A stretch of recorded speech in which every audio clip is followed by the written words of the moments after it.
أعوذ بالله من الشيطان الرجيم. بسم الله الرحمن الرحيم. إن الحمد لله نحمده ونستعينه ونستغفره ونعوذ بالله من شرور أنفسنا وسيئات أعمالنا. من يهده الله فلا مضل له ومن يضلل فلا هادي له، وأشهد أن لا إله إلا الله وحده لا شريك له، وأشهد أن محمدا عبده ورسوله صلى الله عليه وآله وسلم تسليما كثيرا. أما بعد، د سرور کائنات صلی الله علیه و آله وسلم ژوند. محترم ورونو، زموږ قصه دې ځای ته رارسېدلې وه. موږ د حدیبیې د صلح هغه حالات بیانول چې دغه صلح په خپله فتحه وه، او الله عز وجل فرمایي انا فتحنا لك فتحا مبینا. بېشکه چې موږ تا ته فتحه او بری درکړی دی، ښکاره او معلومداره فتحه. ډېر مفسرین وایي چې دغه فتحه په خپله د حدیبیې صلح ده، ځکه دغه بېغمي او قراري چې د قریشو او مسلمانانو په مابین کې پیښه سوه، مسلمانان د قریشو د طرفه د اسلام و دعوت ته فارغه سوه. او اصلا دین مبین اسلام داسې دین دی چې څوک په خبرو او دلایلو نسي پر غالبه کېدلی. هیچا د اسلام واقعي مقابله په دلایلو سره نه ده کړې، بلکې همیشه د اسلام دشمنانو د زوره څخه کار اخیستی دی. د اسلام دین په خپله غالبه دی، ځکه دا دین د الله جل جلاله د طرفه دی. اسلام داسې دین دی چې د انسان د خلقت او فطرت سره موافق او برابر دی. اسلام د عقل او منطق سره برابر دی. څوک نسی کولای چې د اسلام د دین په مقابل کې دی په عقل او منطق سره ودرېږي. خو د اسلام او د خلقو په مابین کې دغه د قریشو پرلپسې حملې حاجز او دیوال وې. د قریشو دشمني او بېځایه اوازې وې چې خلک یې مسلمانانو ته نه پرېښول او مسلمانان یې خلقو ته نه پرېښول. نو کم وخت چې دغه صلح د مسلمانانو او قریشو په مابین کې وسوه، د مسلمانانو او نورو خلقو د مابین څخه پردې او دیوالونه ایسته سوه. دلته نو اسلام پر ټوله جزیرة العرب غالبه سو. د پاره د دې چې د اسلام د کامیابۍ دپاره د دغه صلح نتیجه ښه را معلومه سي، نو به یو څه د حساب عددونه تر نظر لاندې ونیسو. په مکه مکرمه کې 14 کاله و اسلام ته دعوت وسو، مګر د هغو کسانو شمیر چې و اسلام ته داخل سوي وه د 150 نفرو په شاوخوا کې و. دا ټوله په 14 کلو کې چې تقریبا 80 نفره مسلمانان په مکه مکرمه کې وه او 80 نفره په حبشه کې وه. اوس نو بیا د حدیبیې تر صلح پورې، د حدیبیې صلح د هجرت په 6 کال کې وه، یعنی د دعوت د شروع څخه 19 کاله تېر سوي وه. نو دغه د حدیبیې په صلح کې د رسول الله صلی الله علیه وسلم سره څو نفره راووته؟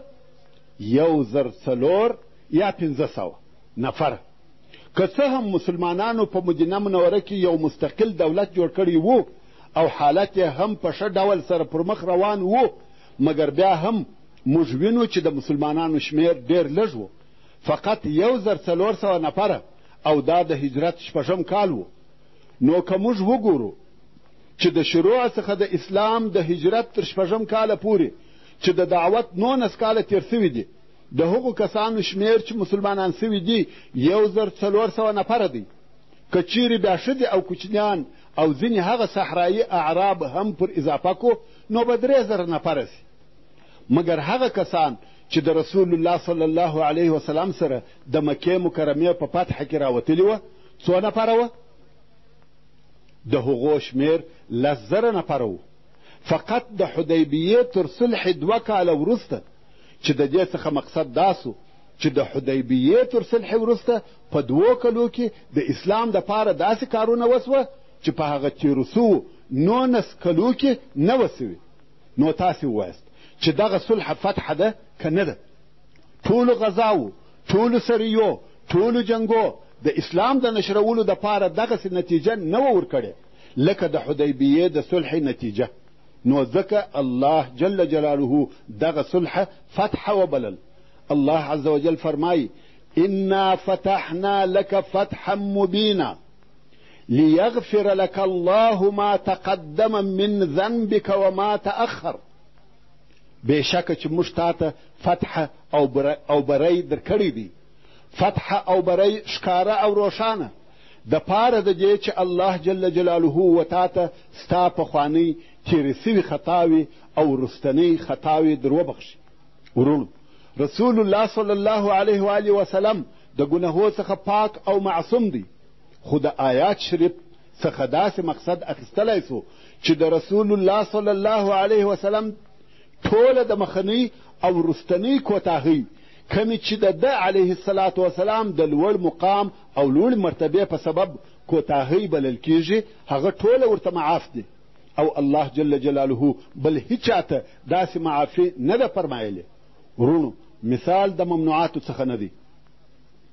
لکه د دنیا پاچاهان چې و یوه فاتح او کامیابه جنرال ته په خصوصي ډول اعزاز او اکرام ورکوي، همدارنګه الله جل جلاله خپل رسول سرور کائنات محمد مصطفی صلی الله علیه و آله وسلم ته د دغه فتح سره 4 امتیازات ورکړه.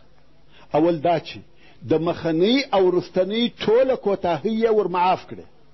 دغه د معافۍ جمله الله جل جلاله بې له رسول الله صلی الله علیه و آله وسلم څخه بل هیچ چاته نه ده فرمایلې. په احادیثو کې راغلي دي چې د دغه مبارک آیات تر نزول وروسته به رسول الله صلی الله علیه وسلم په عبادت کې دونه کوشش کاوه چې ټوله شپه به یې په لمانځه تېرول، تر داسې اندازې چې مبارکې پښې به یې وپړسېدلې او د لیدونکو زړونه به پر سوځل کېده. صحابه کرامو به عرض کړه چې یا رسول الله ولې دونه تکلیفونه پر ځان تېروې؟ الله جل جلاله خو ستا ټوله پخوانۍ او وروستنۍ خطاوې در بخښلې دي. رسول الله صلی الله علیه و آله وسلم به وفرمایل افلا اکونو عبدا شکورا، ایا شکرګزاره بنده نسم؟ او دا معلومه خبره ده چې الله جل جلاله دغسې زیری خپل هغه بنده ته ورکوي چې هغه د دغه زیري په اورېدلو سره بېبیرې او بې پروا نسي، بلکې نوره هم د الله جل جلاله څخه ډېره زیاته سي. دا چې موږ وویل چې الله جل جلاله و رسول الله صلی الله علیه و آله وسلم ته د دغه صلح په مقابل کې 4 شی ورکړه. اول دا چې د مخنۍ او وروستنۍ ټوله کوتاهۍ یې ورمعاف کړه. دوهم دا چې ویتم نعمته علیک، او د دې دپاره چې الله جل جلاله د بکې او نورو ښارو په فتح سره خپله مهرباني پر تا پوره کړي. دریم دا چې ویهدیک صراطا مستقیما، او الله جل جلاله و تا ته سمه او صافه لار وښیي. الله جل جلاله به دې همیشه د هدایت او استقامت پر لار قائم لري. څلرم دا چې وینصرک الله نصرا عزیزا، او د دې دپاره چې الله جل جلاله ستا سره کومک وکړي، غالبه او قوي کومک. هو الذي انزل السكينة في قلوب المؤمنين ليزدادوا ایمانا مع ایمانهم. دغه الله هغه ذات دی چې سکون او اطمینان یې د مؤمنانو په زړو کې نازل کړي، د پاره د دې چې د دوی د ایمان سره ایمان ورزیات کړي. یعنی سره د دې چې دغه صلح د دوی د طبیعت څخه مخالفه وه، خو د رسول الله صلی الله علیه وسلم په حکم یې عمل وکړي. د ضد کوونکو کافرانو سره یې ضد ونه کړي. نو د دغه متابعت په برکت د دوی د ایمان درجې نورې هم زیاتې سوې. دغو مسلمانانو د مخه د جهاد په بیعت سره دا ثابته کړه چې موږ د الله جل جلاله په لار کې د جنګ کولو او ځان قربانولو دپاره حاضر یو، چې دا هم یو قسم ایمان دی. او بیا چې رسول الله صلی الله علیه وسلم د مسلمانانو د جذباتو او احساساتو څخه مخالفه صلح وکړه، دلته بیا د مسلمانانو بل قسم ایمان ښکاره سو چې د الله او رسول الله صلی الله علیه وسلم د فیصلې په مقابل کې د تسلیم او اطاعت غاړه کښېښوده. چې دغه سکون او اطمینان هم د الله جل جلاله د طرفه د دوی په زړو کې واچول سو. بیا هم په سورة الفتح کې د دغه صلح په باره کې آیاتونه دوام لري تر څو چې الله عز وجل په 10 نمبر آیات کې فرمایي ان الذين يبايعونك انما يبايعون الله ید الله فوق ایدیهم، یعنی بېشکه هغه کسان چې ستا سره بیعت کوي هغه د الله جل جلاله سره بیعت کوي. د الله جل جلاله لاس د دوی پر لاسو سربیره دی. فمن نکث فانما ينكث على نفسه ومن اوفى بما عاهد عليه الله فسيؤتيه اجرا عظیما. نو پس هر چا چې دغه بیعت مات کړي نو بېشکه چې دی دغه بیعت پر خپل ځان ماتوي، یعنی ضرر یې هم دته رسیږي. او هر هغه څوک چې پر هغه شي وفا وکړي چې د هغه عهد او وعده یې د الله جل جلاله سره کړې ده، پس ډېر ژر به الله جل جلاله د هغه وفا لوی اجر او ثواب ورکړي چې هغه جنت او د الله جل جلاله دیدار دی. او بیا په وروستني آیات کې الله جل جلاله هغه کسانو ته اشاره کوي کوم چې د رسول الله صلی الله علیه وسلم سره په دغه عمره کې نه و راوتلي. کوم وخت چې رسول الله صلی الله علیه وسلم د وتلو دپاره راوغوښتل دوی وبېرېده او د خپلو ځانو سره یې ویل څوک په دغه بد حال کې چې د مسلمانانو او کفارو په مابین کې دغه دشمني پرته ده وځي. نو موږ ورسو او ځانونه ورتسلیم کو. دوی پر خپلو ځانو وبېرېده او د رسول الله صلی الله علیه وسلم سره نه ووتل. الله عز وجل د هغو په باره کې فرمایي سيقول لك المخلفون من الأعراب شغلتنا أموالنا وأهلنا فاستغفر لنا. ژر دی چې هغه پاته سوي خلق چې د صحرایي عربو څخه دي و تا ته به ووایي دا چې موږ ستا سره نه ولاړو، موږ زموږ مالو او زموږ کورنیو مشغوله کړو، یعنی تر شا مو څوک نه درلوده چې زموږ د مالو او زموږ د کورنیو پالنه وکړي. نو زموږ دپاره د الله جل جلاله څخه بخښنه وغواړه.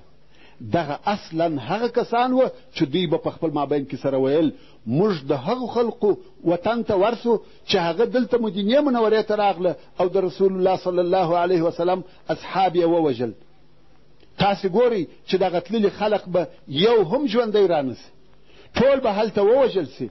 نو الله عز وجل دغه د دوی د زړو پټ حال و رسول الله صلی الله علیه و آله وسلم ته د مخه تر هغه ورښکاره کوي چې مدینې منورې ته ورسېږي.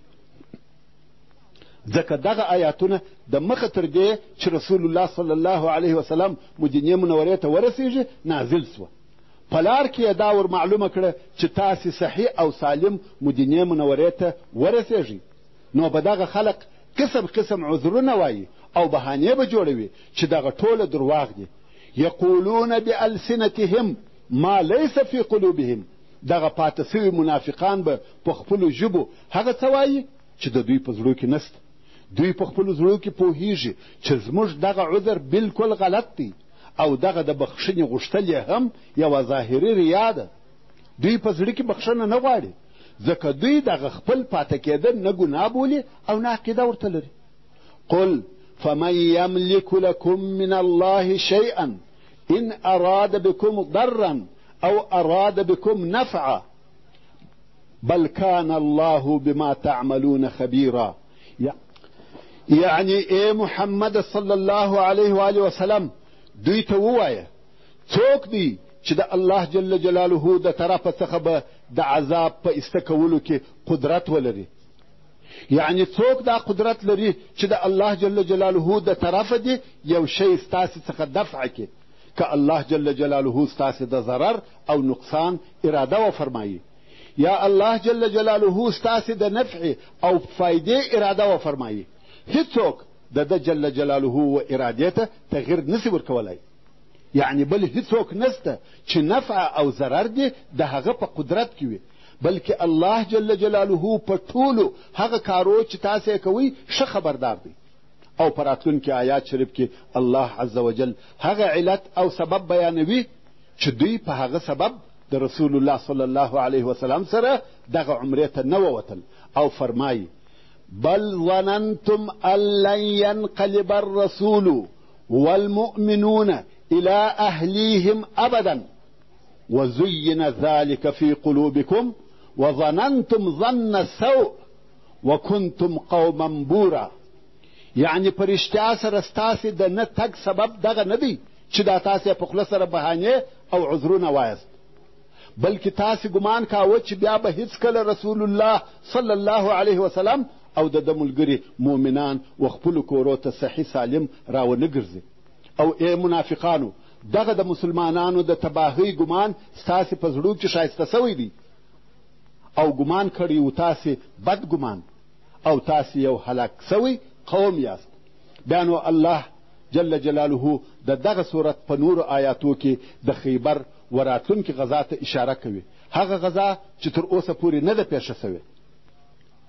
ورونو، د حدیبیې صلح د مسلمانانو په زړو کې د نوې دورې شروع کېدل وه، ځکه د اسلام او مسلمانانو په دشمنۍ کې قریش هغه تر ټولو قوي قوت، هغه ډېر معاند او شدید قوت و.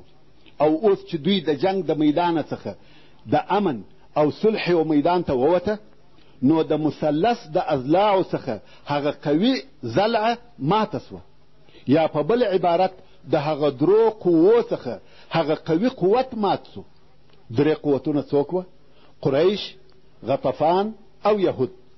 غطفان خو در معلوم دي چې په نجد کې بتپرسته قبیلې دي، مګر څرنګه چې په جزیرة العرب کې قریش د بتپرستۍ نمایندګان او رئیسان وه، د دوی په ګوښه کېدو سره د نورو بتپرستانو توندي او تیزي پڅه سوه.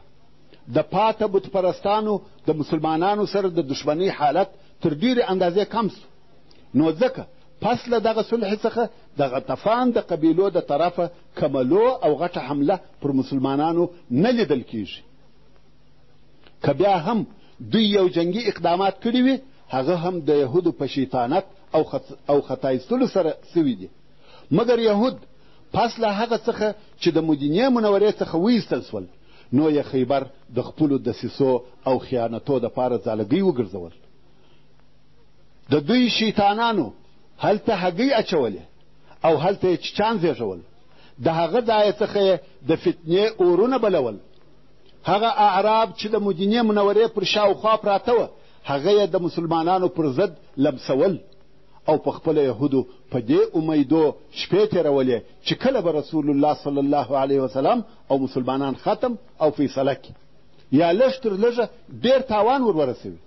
نو ځکه پس له صلح څخه د حدیبیې د رسول الله صلی الله علیه وسلم اول اقدام دا و چې د دغه ځالګۍ د بینه وړلو یا ورکولو دپاره په یوه فیصله کوونکي جنگ لاس پورې کړي. مګر دغه مرحله چې پس له صلح څخه د حدیبیې شروع سوه و مسلمانانو ته د اسلامي دعوت د نشرولو او تبلیغولو دپاره مناسبه موقع او ښه فرصه برابره کړه. او په دغه وختو کې د مسلمانانو د دعوت او تبلیغ اړخ او نشاط تر جنگي او عسکري حرکتو زیات او ښکاره و. نو ځکه دا به بې ځایه نه وي چې دغه مرحله و دوو حصو ته وویشو. اول د دعوت په لار کې هلې ځلې، د مځکې و پاچاهانو او آمرانو ته د دعوت لیکونه، دوهم عسکري نشاط او حرکتونه. خو څرنګه چې زموږ بحث د غذاو او عسکري حرکتو په باره کې دوام درلودی، نو زه به هم اول د هغه بحث و پوره کولو ته دوام ورکم، که څه هم په حقیقت کې د دعوت موضوع تر عسکري حرکتو د مخه ده. حتی مسلمانانو چې دغه ډېر تکالیف او دردونه زغمل، جنګو او خطرو ته یې ځانونه اچول، د هغه ټولو څخه مقصد او هدف دا و چې دوی او د دوی دعوت سره پرېښول سي. نو د ترتیب په اساس د دعوت مسئله تر جنگ د مخه ده. د حدیبیې تر صلح وروسته عسکري حرکتونه، د الغابه غزا یا د ذی قرد غزا. دغه غزا په حقیقت کې د بني فزاره د قبیلې د یوې ټولۍ شړل دي چې یوه چلیکي حمله یې پر مدینه منوره وکړه، او دا هغه یوازنۍ غزا ده چې رسول الله صلی الله علیه وسلم د حدیبیې تر صلح وروسته او د خیبر تر غزا د مخه کړې ده.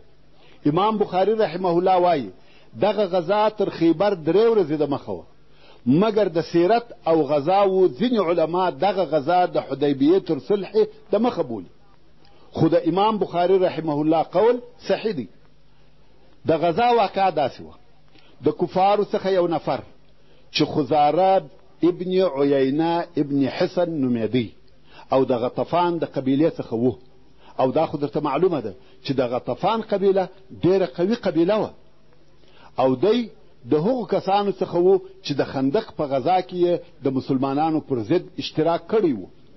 نو کوم وخت چې ده ولیده چې د خندق تر غزا وروسته مسلمانان ضعیفه سوي دي، نو یې امید پیدا سو چې یو وار بیا پر مدینه منوره حمله وکړي، او ویل په خپله پر مدینه به حمله نه کوو بلکې د مدینې منورې پر اطرافو به حمله وکړو. نو غابه چې د مدینې منورې څخه لږ د باندې یوه منطقه ده، او هلته د مدینې منورې د خلقو کښتونه او باغونه وه. څرنګه چې په دغه ځای کې ډېرې درختې موجودې وې، نو یې غابه ورته ویل. غابه یعنی ځنګل. په دغه ځای کې د رسول الله صلی الله علیه وسلم یا بیت المال د شیدو اوښانې هم ساتل کېدې. نو دغه خزاره چې د عیینه ابن حصن زوی و پر دغه غابه حمله وکړه. عیینه ابن حصن زموږ په راتلونکي بحث کې ډېر ذکر کیږي. نو بیا یو څه معرفي کړم. عیینه چې د غطفان مشر او رئیس و، ډېر بې عقل سړی و چې رسول الله صلی الله علیه وسلم احمق مطاع بللی دی، یعنی هغه بې عقل چې اطاعت یې کیږي او امر یې چلیږي. عیینه د عقل، فکر او تدبیر خاوند نه، مګر بیا هم د غطفان د قبیلو مشر و. هر حکم چې به یې وکړي د ده قبیلې عملي کاوه. 10,000 نفره لشکر یې درلودی. نو خزاره د دغه عیینه زوی پر غابه حمله وکړه. هغه د بیت المال د اوښانو ساتونکی چې د ابوذر رضی الله تعالی عنه زوی و، هغه یې شهید کړي. د هغه ښځه او اوښان یې ورسره بوتله او بیرته ولاړ. فقط په دغه لږ شي یې کفایت وکړي. کم باغوانان چې هلته موجود وه او دغه حال یې ولیدی، ژر د مدینې منورې و طرف ته رهیس وه.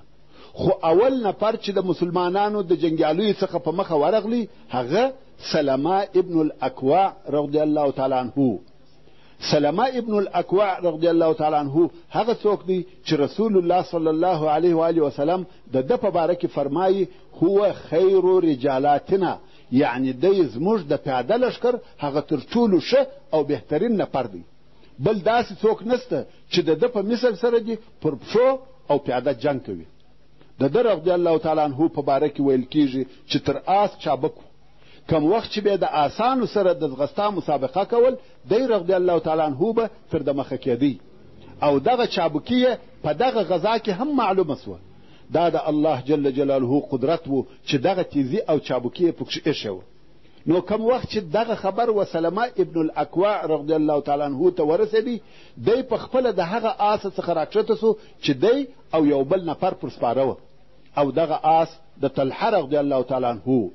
نفر ته یې وویل ته دغه آس و طلحه ته ورسوه، او رسول الله صلی الله علیه و آله وسلم په دغه واقعه خبر که. او دی پر یوه غونډۍ ودرېدی.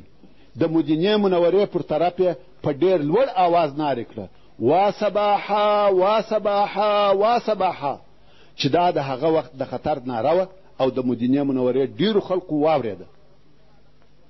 سلمه رضی الله تعالی عنه پیاده او پر پښو په خزاره او د هغه په ملګرو پسې رهیسو.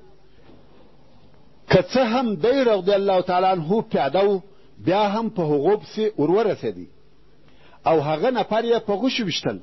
په دغه وخت کې هغه سړی هم و رسول الله صلی الله علیه و آله وسلم ته ورغلی او هغه یې په حال خبر کړي. رسول الله صلی الله علیه و آله وسلم غږ وکړي چې کومک کومک، او خلق د رسول الله صلی الله علیه وسلم و طرف ته په راټولېدو شروع سو. رسول الله صلی الله علیه وسلم ډېر ژر د سپرو یوه ډله جوړه کړه چې مشر یې سعد ابن زید رضی الله تعالی عنه. ویل تاسې د مخه درځئ، موږ به ځانونه آماده کو او درپسې یو. اوس خو حمله د غطفان د طرفه وه، او غطفان ډېره لو او قوي قبیله ده، او مسلمانان د هغو پر طرف ورځي. نو لازمه ده چې پوره تیاری او آمادګي ونیسي.